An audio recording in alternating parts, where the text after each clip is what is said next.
सुख। और मृत्यु कैसे होगी पता है? बीमारी से कोई मरेगा नहीं, बुढ़ापा आके कोई मरेगा नहीं, इच्छा मृत्यु होगी। 150 साल 200 साल जिएगा व्यक्ति, तो देवी देवता होंगे यहाँ सतयुग और त्रेता युग में, हाँ? और वहाँ किसी भी प्रकार का कोई भी दुख नहीं होगा। आपने सुना ना राम राज्य बोलते हैं ना, राम राज्य आना चाहिए। तो राम राज्य क्यों आना चाहिए? क्योंकि राम राज्य में कोई दुख नहीं होता है, सुख ही सुख होता है। तो सतयुग और त्रेता युग स्वर्ग है, ऐसी दुनिया भगवान आके स्थापन करता है, ठीक है। और जो द्वापर युग और कलयुग में क्या होता है? द्वापर युग में अनेक धर्म स्थापन हो जाते हैं, जो इस्लाम धर्म, जो मुस्लिम धर्म है, क्रिश्चियन धर्म, बौद्ध धर्म, उसके बाद बुद्ध धर्म, सिख धर्म, अनेक धर्म स्थापन हो जाते हैं। अनेक धर्म स्थापन होते हैं तो वो अनेक धर्म आपस में सब लोग क्या करते हैं? एक दूसरे से लड़ाई झगड़ा करना शुरू कर देते हैं। सब लोग बोलते हैं मेरा भगवान अलग, तेरा भगवान अलग, इसका भगवान अलग। उनको पता ही नहीं कि भगवान सबका एक ही है करके। और सब लोग अपने अपनी बुद्धि से अलग अलग तरीके का ज्ञान सुनाते हैं और लोगों की बुद्धि को भ्रमित करते हैं, झूठा ज्ञान फैला देते हैं। और उस वजह से द्वापर युग और कलयुग में अनेक धर्म स्थापन होते हैं। और कलयुग और द्वापर युग की दुनिया को क्या बोलते हैं? नरक, नरक बोलते हैं। इसमें लड़ाई झगड़े चालू हो जाते हैं, हिंसा चालू हो जाती है, चोरी लूटपाट सब कुछ शुरुआत हो जाता है यहाँ द्वापर युग कलयुग में। तो ये जो 5000 साल का ड्रामा है ना टोटल, ये 5000 साल का ये चक्र है, साइकिल होती है ना साइकिल, ये गोल गोल घूमता रहता है। पता है आपको? ये चक्र गोल गोल घूमता रहता है। आज से 5000 साल पहले हम सब लोग इधर ही बैठे थे, आप सब लोग ऐसे क्या ऐसे, ये फैन ऐसे ही चल रहा था, इधर ये चींटियां ऐसे ऊपर जा रहे थे, इधर ऐसे ऊपर जा रहे थे। समझ रहा है? 5000 साल पहले हम लोग ऐसे ही बैठे थे और अभी फिर से 5000 साल के बाद हम ऐसे ही बैठ गए और मैं आके आपको यही ज्ञान सुना रहा हूँ। तो 5000 साल में ये जो नाटक होता है ना, एक नाटक आपने किया, वो नाटक आपने ना रिकॉर्ड कर लिया कैसेट में, तो कैसेट को प्ले किया, एक बार, दो बार, तीन बार, चार बार, पांच बार, सेम टू सेम चलेगा ना, वैसे को वैसा चलेगा ना कैसेट से, टेप रिकॉर्डर से। वैसे ही ये जो नाटक है ना, ये नाटक सेम टू सेम रिपीट होता है।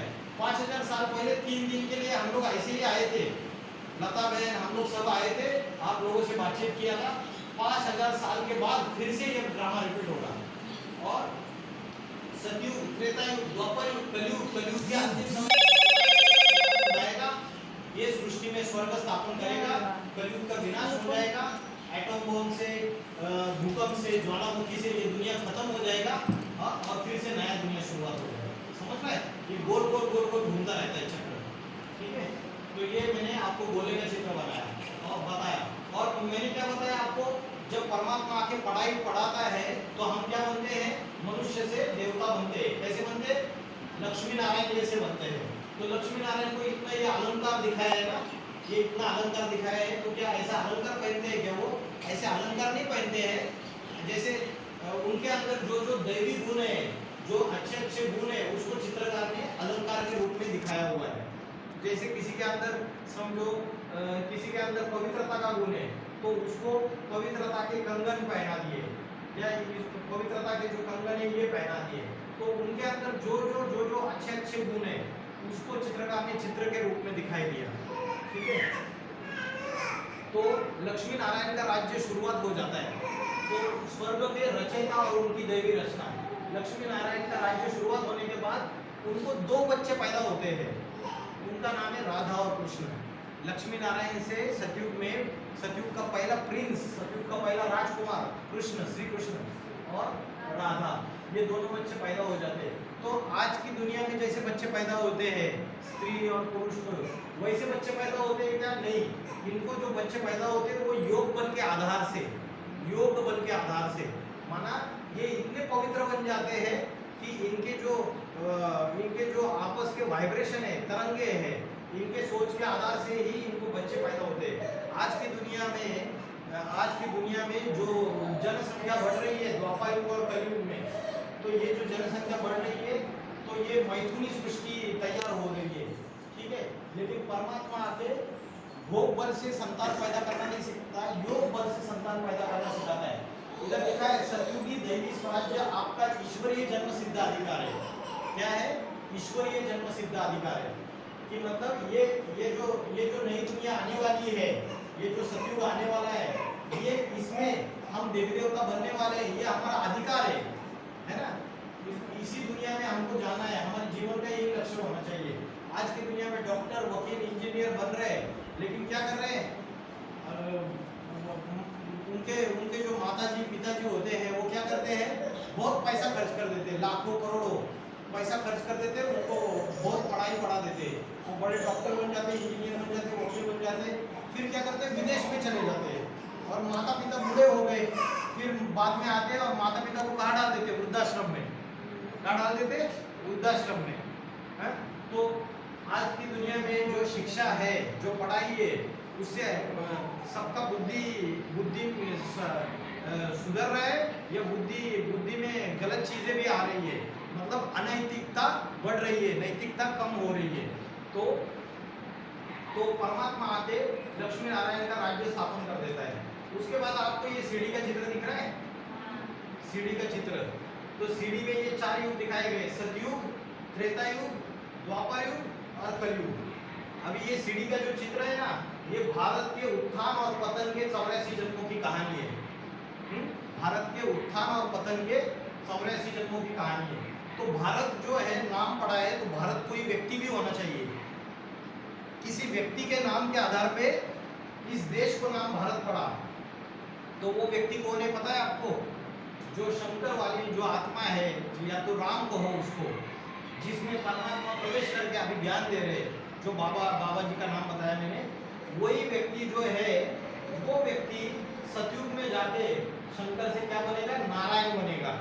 तो सतयुग में शुरुआत में लक्ष्मी नारायण जैसे होते हैं, इनके अंदर कोई भी प्रकार की विकार नहीं होते, काम क्रोध लोभ मोह अहंकार ईर्ष्या द्वेष, कोई भी प्रकार की गलत चीज नहीं होती है इनके अंदर, ठीक है। तो लक्ष्मी नारायण का राज्य रहता है, तो वो नारायण बनते हैं, और सतयुग, त्रेता युग, द्वापर युग, कलयुग से सीढ़ी से नीचे उतरते जाएंगे, तो इनके आत्मा के अंदर जो दैवी गुण है, आत्मा के अंदर जो अच्छी क्वालिटीज है, वो धीरे धीरे कम होती जाती है। समझ रहे हैं ना, मैंने बताया था ना, आत्मा की 4 अवस्थाएं रहती है। कौन सी 4 अवस्थाएं रहती है, सतो प्रधान, सतो सामान्य, रजो प्रधान और तमो प्रधान। तो वैसे ही धीरे धीरे क्या हो जाता है, सतयुग और त्रेता युग में तो स्वर्ग है, लेकिन सतयुग में आत्मा कितने जन्म लेती है, 8 जन्म लेती है। त्रेता युग में आत्मा लेती है 12 या 13 जन्म लेती है, 8 और 13 21 जन्म हो गए। तो देवी देवताओं का राज्य रहता है सतयुग और त्रेता युग। सतयुग में लक्ष्मी नारायण की 8 गद्दियां चलती है, और त्रेता युग में राम सीता की 12-13 गद्दियां चलती है, ठीक है। तो इधर सुख ही सुख है, स्वर्ग की दुनिया है। लेकिन धीरे धीरे क्या होता है, अनेक जन्म लेते लेते देवी देवता क्या हो जाते हैं, उनके आत्मा के अंदर की जो शक्ति है कम होती जाती है। आत्मा के अंदर की शक्ति कम होगी तो पवित्रता भी कम होगी, और पवित्रता कम होगी तो त्रेता के बाद द्वापर युग जब आता है, तो जो देवी देवता है वो क्या बन जाते हैं, साधारण मनुष्य बन जाते हैं। उनके आत्मा के अंदर की जो शक्ति है वो कम होती जाती है, और यहाँ आत्मा जो है 16 कला संपूर्ण है, और द्वापर युग में जाके आत्मा कितना कला संपूर्ण हो जाती है, सिर्फ 8 कलाएं रह जाती है, 8 कला संपूर्ण हो जाती है। मतलब आत्मा के अंदर जो दैवी गुण है, जो देवता के गुण है, वो कम होते जाते हैं। बैटरी डिस्चार्ज होगी ना, मोबाइल यूज करेंगे तो मोबाइल का बैटरी डिस्चार्ज होगा, फिर से चार्जिंग करना पड़ेगा। तो देवी देवता जब अनेक जन्म लेते हैं तो धीरे धीरे धीरे धीरे जनसंख्या बढ़ती जाती है। सतयुग के शुरुआत में कितनी जनसंख्या रहती है, 9 लाख, और सतयुग के 8 जन्म होते होते ये जनसंख्या बढ़ते बढ़ते कितनी हो जाती है, 2 करोड़, और त्रेता के अंत तक ये जनसंख्या कितनी बढ़ती है पता है, 10 करोड़। बढ़ते बढ़ते फिर द्वापर युग में आके जनसंख्या और बढ़ते बढ़ते अभी दुनिया की जनसंख्या कितनी हो गई पता है, 750 करोड़, 750 करोड़। जब दुनिया की जनसंख्या इतनी हो जाती है, इतने मनुष्य बन जाते हैं, तो सृष्टि का विनाश का समय आ जाता है, और परमात्मा फिर से इस सृष्टि पे आ जाता है। समझा? तो हमने ये सारे सीढ़ी के अनेक सतयुग, त्रेता युग, द्वापर युग, कलयुग में हमने अनेक जन्म लिए। हम देवी देवता थे, हम ही पूज्य थे, और द्वापर युग से हम ही पुजारी बन गए। द्वापर युग से क्या हुआ पता है आपको, जो देवता है वो साधारण मनुष्य बन गए, और फिर वो भूल गए कि हम देवता थे करके, वो भूल गए इस बात को। तो उन्होंने क्या करा कि शिव की पूजा करना शुरुआत कर दिया, जबकि ये खुद ही देवता थे। फिर लक्ष्मी नारायण की पूजा करना शुरुआत कर दिया, फिर राम सीता की पूजा करना शुरुआत कर दिया, कृष्ण की पूजा करना शुरुआत कर दिया। बाद में कलयुग में आए हनुमान की, गणेश की। जो व्यक्ति ज्ञान सुना रहा है ना, उसको ही भगवान समझ के बैठे। कोई गुरु है, किसी को ज्ञान दे रहा है, तो वो समझ के बैठे यही भगवान है, शिव भगवान नहीं, कोई भगवान नहीं। तो फिर देखिए अग्नि की पूजा करना, झाड़ की पूजा करना, जो आग लगाते हैं ना उसकी पूजा करना शुरुआत कर दिया, झाड़ की पूजा करना शुरुआत कर दिया।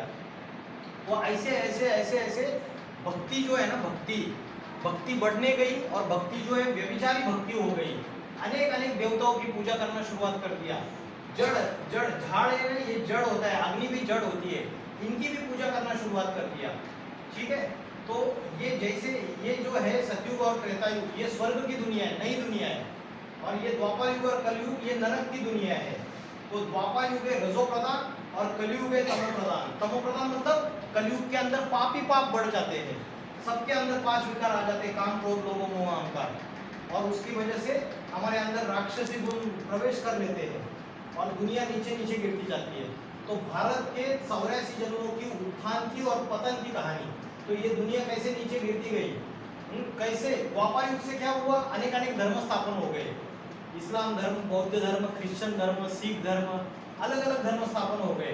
तो ये अलग अलग धर्म स्थापन हो गए, सारे धर्म आपस में लड़ाई झगड़ा करने लगे, दुनिया नीचे गिरती गई, और आत्मा के अंदर की जो शांति है, पवित्रता है, सच्चा प्रेम है, निर्भयता है, जो आत्मा की अलग अलग क्वालिटीज है, आत्मा की अलग अलग शक्तियाँ है, ये सारी खत्म होती गई और दुनिया नीचे गिरती गई। और कलयुग का जब अंतिम समय आता है ना, तो देखिए परमात्मा फिर से इस सृष्टि पे अवतरित हो जाते हैं। आ गए नहीं इधर परमात्मा, कलयुग का अंतिम समय, ये सीढ़ी खत्म हो गई, द्वापर युग कलयुग अंत आ गया, तो परमात्मा फिर से आगे, परमात्मा फिर से आके ज्ञान सुनाते हैं, सबको ज्ञान देते हैं, और ब्राह्मण समाज की स्थापना करते हैं, और शंकर द्वारा ब्राह्मण से देवता बनाने का कार्य होता है। ठीक है, तो कलयुग का जब विनाश हो जाता है, तो कलयुग का जब विनाश हो जाएगा, इधर दिखाया ना, देखिए ये 2 बिल्ले आपस में लड़ रहे हैं। आपको पता है बिल्ली और बंदर की कहानी? हाँ, बिल्ली और बंदर की कहानी पता है? मक्खन का गोला होता है, एक मक्खन है ना, मक्खन का गोला होता है, तो है ना बिल्ली है ना, 2 बिल्लियां आपस में लड़ रही होती है, ये मक्खन का गोला कौन खाएगा? तो एक बंदर आता है, बंदर बोलता है मैं बांट देता हूँ दोनों को, ऐसे करके बांटने के लिए जाता है और सारा गोला खुद ही खा लेता है बंदर। तो क्या हो जाता है, ये 2 बिल्ले जो है ना, कलयुग के अंतिम समय में क्या हो जाता है, 2 बिल्ले आपस में लड़ते हैं। तो 2 बिल्ले कौन है? रशिया और अमेरिका, ये जो 2 बड़े बड़े देश है ना, रशिया और अमेरिका, ये दोनों के पास एटम बम, बहुत सारे एटम बम है, जिससे सारी दुनिया खत्म हो सकती है। तो आपको पता है द्वितीय विश्व युद्ध हो चुका है, प्रथम विश्व युद्ध, द्वितीय विश्व युद्ध सुना है कभी किसी ने? विश्व युद्ध क्या होता है? विश्व युद्ध वो होता है कि सारी दुनिया के सारे देश आपस में बड़ा युद्ध छिड़ जाता है, और बड़े तरीके से सब एटम बम फटते हैं, एरोप्लेन से, जो ये होता है ना हवाई जहाज से युद्ध करते हैं, और उसके बाद समुद्र के अंदर जो बड़े बड़े जहाज होते हैं उससे युद्ध करते हैं, तो बड़ा युद्ध छिड़ जाता है। तो द्वितीय विश्व युद्ध हुआ था 1945 में, 1939 से लेकर 1945 में। तो अभी दुनिया में जब तृतीय विश्व युद्ध हो जाएगा और चतुर्थ विश्व युद्ध हो जाएगा, तो अमेरिका और यूरोप ये दोनों आपस में लड़ेंगे, और जो भगवान के बच्चे हैं, जो भगवान इस सृष्टि पे आया हुआ है, वो शंकर जो है, उसके द्वारा सारी दुनिया में स्वर्ग आ जाएगा, नई दुनिया स्थापन हो जाएगी। तो यहाँ दिखाई दे रहा है जब ये पुरानी दुनिया का विनाश हो जाएगा ना, जब विनाश हो जाएगा तो सारी जो आत्माएं, जितनी भी 750 करोड़ की आत्माएं, जितनी भी जनसंख्या है, ये सारी आत्माएं कहाँ चली जाएगी? वापिस परम धाम चली जाएगी। मैंने बताया था ना परम धाम, हाँ? तो सारी आत्माएं परम धाम या ब्रह्मलोक, सारी आत्माएं वापिस चली जाएगी, विनाश होगा। तो बाकी सतयुग, त्रेता युग, द्वापर युग, कलयुग, इन चारों युगों में आत्मा एक शरीर छोड़ दिया, दूसरा शरीर धारण कर दिया, दूसरा छोड़ा तीसरा, मतलब मरने के बाद नया शरीर जन्म लेता रहेगा। लेकिन जब कलयुग का अंतिम समय आएगा और सृष्टि का विनाश हो जाएगा, तो सारी 750 करोड़ आत्माएं परमधाम वापिस चली जाएंगी, और उसमें से जो सबसे, जैसे कोई पढ़ाई जाती है, तो उसमें कोई पहले नंबर आता है, कोई दूसरा नंबर लेता है, कोई क्या करता है, स्कॉलरशिप लेता है, कोई फर्स्ट क्लास लेता है, कोई 60% से ऊपर मार्क मिलता है किसी को, कोई क्या हो जाता है, फेल हो जाता है, समझ में? तो वैसे भगवान आके जब पढ़ाई पढ़ाता है, तो भगवान आके जब पढ़ाई पढ़ाता है, तो जो 9 लाख है, 9 लाख, जो फर्स्ट 9 लाख है, वो लोग क्या करते हैं, मनुष्य से देवी देवता बनने का अभ्यास अच्छे से पढ़ते हैं और देवी देवता बन जाते हैं। तो ये जो 9 लाख है ना, ये फिर से इस दुनिया में आ जाते हैं सतयुग में, अपने अपने शरीर में जन्म ले लेते हैं और देवी देवताओं का राज्य, लक्ष्मी नारायण का राज्य शुरुआत हो जाता है। सतयुग, त्रेतायुग, द्वापरयुग और कलयुग। तो ये सीढ़ी का चित्र है। जो भगवान है, जो शंकर है, जिसको आप एडम कहो, आदम कहो, जगन्नाथ कहो, वो जो था नारायण बनता है, वो नारायण ही आके लास्ट में साधारण मनुष्य बन जाता है और उसी के अंदर भगवान शिव फिर से प्रवेश करके ज्ञान सुनाते हैं और उसको नारायण जैसा बनाते हैं। ठीक है, नारायण जैसा बनाते हैं। तो ये सीढ़ी का चित्र बता दिया आपको सबको, है ना। और ये झाड़ का चित्र है। ये देखिए, झाड़ का चित्र पता है आपको, जैसे झाड़ के बीज को पानी डालोगे तो सारी वृक्ष को पानी मिलेगा। आप अगर है ना पानी डालना है तो आप पत्तों को पानी डालते हो, फूल को पानी डालते हो, या ये जो टहनियाँ होती है, इसको क्या बोलते हैं आप लोग, टहनियों को गुजराती में? दाड़की। अच्छा, ये दाड़की। अच्छा, ये जो दाड़कियाँ है ना अलग अलग, इसको पानी डालते हो? नहीं। ये पत्तों को पानी डालते हो? नहीं। कहा बीज को पानी डालोगे ना, बीज को, जड़ों को पानी डालोगे, इधर पानी डालोगे तो सारे वृक्षों को पानी मिलेगा। तो ये जो वृक्ष है, ये मनुष्य सृष्टि रूपी वृक्ष है और इसका बीज कौन है पता है? स्वयं परमात्मा, जो शंकर महादेव है, वो इसका बीज है। ठीक है, शंकर पार्वती इसके बीज है। बीज कैसे? बीज जब बोते हैं, बाद में जड़ आता है, बाद में तना आता है, तना आता है और तने के बाद ये टहनियाँ आती है, उसके बाद पत्ते आते हैं, उसके बाद फल आते हैं, फूल आते हैं। समझ रहे हैं ना। तो सबसे शुरुआत बीज है ना, तो इस सृष्टि का बीज कौन है? शंकर पार्वती। उसको क्या बोलते हैं? आदिदेव आदिदेवी, महादेव महादेवी। तो उनसे इस दुनिया की शुरुआत हो जाती है। ठीक है, तो हम भगवान को याद करोगे, भगवान बीज है। जैसे हम बीज को पानी डालते हैं तो सारे वृक्षों को पानी मिलता है। अगर हम भगवान को याद करेंगे, परमात्मा को याद करेंगे, शिव शंकर भोलेनाथ को याद करोगे, तो सारे वृक्ष को क्या मिल जाएगा? ताकत मिल जाएगी ना, एनर्जी मिल जाएगी पूरी तरीके से। तो ये जो झाड़ है, इसमें ये जो बीज होता है, ज्ञान का बीज होता है, और कौन सा धर्म स्थापन करता है? आदि सनातन देवी देवता धर्म स्थापन करता है। और वो आदि सनातन देवी देवता धर्म सतयुग और त्रेतायुग, जो देवी देवताओं का राज्य है, सतयुग और त्रेतायुग में ये आदि सनातन देवी देवता धर्म चलता है, जिसको हम लक्ष्मी नारायण का राज्य या राम राज्य कहते हैं। तो ये तना है। लेकिन जैसे द्वापर युग आता है ना, ये सतयुग और त्रेतायुग है तना में। लेकिन जैसे द्वापर युग आता है ना, तो पहला टहनी आ जाता है। इसको क्या बोलते हैं? टहनी या ब्रांच बोलते हैं। ठीक है, गुजराती में क्या बोलते हैं इसको? दाड़की। तो दाड़की, ये पहली दाड़की निकलती है। तो पहली दाड़की जो निकलती है, इसमें इब्राहिम द्वारा इस्लाम धर्म स्थापन होता है। ठीक है, और ये दूसरी दाड़की निकलती है, यहाँ गौतम बुद्ध द्वारा बौद्ध धर्म स्थापन होता है। और ये तीसरी दाड़की निकलती है, क्राइस्ट द्वारा क्रिश्चियन धर्म स्थापन होता है। क्रिश्चियन धर्म पता है, चर्च होता है ना, और जो मस्जिद होता है वो इस्लाम धर्म। फिर चौथी दाड़की निकलती है, ये शंकराचार्य द्वारा संन्यास धर्म स्थापन हुआ। सन्यासी देखा है आपने? भिक्षा मांगने आते हैं, ऐसे भगवे कलर का वस्त्र पहनते हैं, टकला किया रहता है, चोटी होती है, तो शंकराचार्य द्वारा संन्यास धर्म स्थापन हो जाता है। और उसके बाद मोहम्मद साहब आते हैं, ये और एक दाड़की निकलती है, मुस्लिम धर्म स्थापन होता है। फिर इधर गुरु नानक द्वारा सिख धर्म स्थापन होता है। देखिए, शुरुआत में कौन सा धर्म था? एक ही धर्म था। कौन सा धर्म था? आदि सनातन देवी देवता धर्म। उसको ही हम क्या बोलते हैं? हिंदू धर्म। लेकिन बाद में क्या हो गया? अनेक अनेक अनेक अनेक धर्म स्थापन होते गए, अनेक अनेक दाड़की निकली और उसके पत्ते भी निकले। तो जो पत्ते निकले वो उस धर्म के कौन है? फॉलोअर्स है। उस धर्म के जो भी बच्चे हैं वो उस धर्म के बच्चे हैं। देखिए, तो ये पूरा झाड़ तैयार हो जाता है। कलयुग के अंत तक अनेक धर्म, 10 धर्म स्थापन हो जाते हैं और ये पूरा झाड़ तैयार हो जाता है। तो जो बीज बोया गया, वो बीज फिर से बाहर आता है या नहीं आता है? पता है आपको? किसी को पता है कि जो बीज हमने बोते हैं ना, जब हम झाड़ कोई पौधा ये करते हैं, बीज बोते हैं, तो वो बीज फिर से बाहर आता है या नहीं आता है?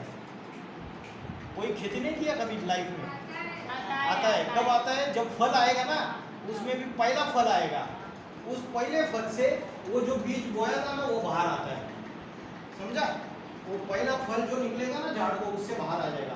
तो कलयुग, ये झाड़ पूरा तैयार होने के बाद जो परमात्मा स्वयं जिसने स्वर्ग स्थापन किया था, सतयुग स्थापन किया था, वो जो झाड़ पूरा होने के बाद वो फिर से जो पहला फल निकलता है वो परमात्मा फिर से शिव इनमें प्रवेश करके फिर से ज्ञान देता है। और बाद में जो आपस में लड़ाई लड़के अनेक धर्म, अमेरिका, यूरोप, ये सारे आपस में लड़ाई लड़के अहंकार के वश आके सबसे बड़ा कौन है, लड़ाई किस बात से होती है पता है क्या? एक बोलता है कि मैं बड़ा, दूसरा बोलता है मैं बड़ा, है ना, दोनों की आपस में लड़ाई हो जाती है? तो इसकी वजह से झगड़ा हो जाता है, और झगड़ा हो जाता है तो सारी दुनिया को ये लोग खलास कर देते हैं। एटम बम होते, भूकंप होते, ज्वालामुखी होती है, और सारी आत्माएं देखिए परम धाम में वापस जा रही है शंकर के द्वारा। शंकर जो है उसको क्या बोलते हैं? जीवन मुक्ति देने वाला, मुक्ति देने वाला। तो शंकर को मुक्तिनाथ भी बोलते हैं, शंकर को अमरनाथ भी बोलते हैं। सारी दुनिया खलास हो जाएगी लेकिन शंकर कभी मरता नहीं है, शंकर कभी मरता नहीं है, इसलिए उसको क्या बोलते हैं? अमरनाथ। और शंकर को और एक नाम है महाकाल। महाकाल माना जिसको कोई काल नहीं खा सकता, काल माना मृत्यु, वो सारी दुनिया का काल बन जाता है। बोलते हैं ना, शंकर ने जब तीसरा नेत्र खोला, तीसरा नेत्र जब खोला तो सारी दुनिया खलास हो गई, विनाश हो गया। तो शंकर जो है दुनिया का विनाश होता है, ये झाड़ पूरा बन जाता है। अभी झाड़ पूरा बन गया है, ये पूरा अभी सारे धर्म हैं, सारे लोग हैं, 750 करोड़ की जनता है।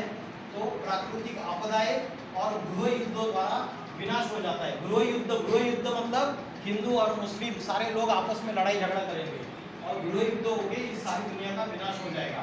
प्राकृतिक आपदाएं आएगी, ज्वालामुखी फटेंगे, भूकंप आएंगे, उसके बाद बड़ी बाढ़ आएगी, महासागर में जल स्तर बढ़ेगा, उसकी वजह से बड़े बड़े भूखंड वो उसको समाहित कर लेंगे। तो इस तरीके से दुनिया का विनाश हो जाता है।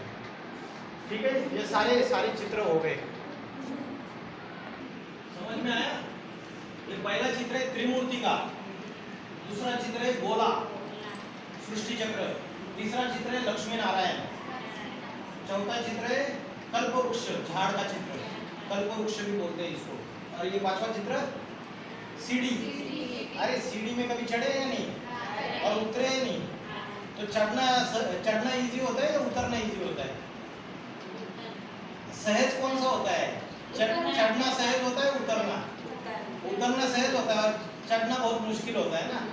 तो अभी क्या होता है, संगम युग में जब भगवान आता है ना, तो हमको हमारी आत्मा पूरी डाउन हो गई, आत्मा पूरी पापी हो गई, पतित हो गई, हमको पूरा पावन बनाता है।